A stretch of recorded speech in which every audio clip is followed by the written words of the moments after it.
विद्यार्थी मित्रांनो, आज भाग 25 मध्ये मी इतिहासाचा काही भाग घेऊन आलोय.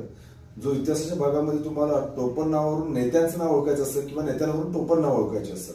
आता या सर्व घटकांमध्ये तुम्हाला कधी कधी काय होतं की बाबा हा घटक जोड्या येतो, आपला फिल इन द ब्लँक्स मध्ये येतो आणि कधी कधी हे एकत्र विचारले जातात की अ ब क ड असे ऑप्शन देऊन योग्य आहे की नाही, बिनचूक नाही, बिनचूक आहे असे प्रश्न विचारून तुम्हाला त्याच्यावर कन्फ्युज करू शकतात.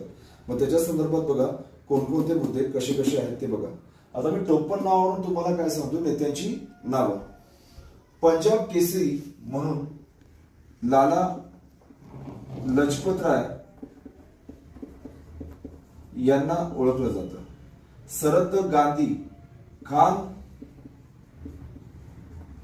अब्दुल गफार खान यांना ओळखलं जातं.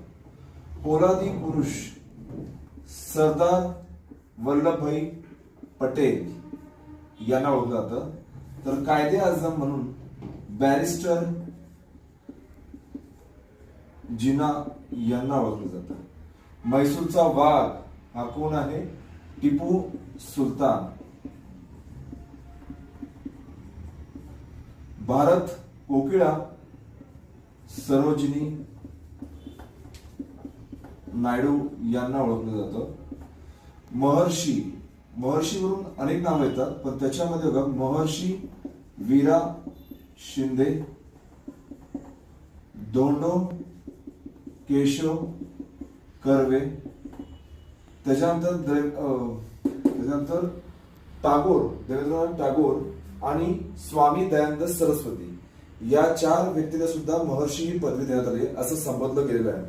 आता या घटकांमध्ये बघा तुम्हाला कधी कधी असा प्रश्न विचारला जातो की लाला लजपत राय यांना टोपण नाव कोणतं आहे, सरदार पटेल यांना टोपण नाव कोणतं आहे, बॅरिस्टर जिना यांना टोपण नाव कोणतं आहे.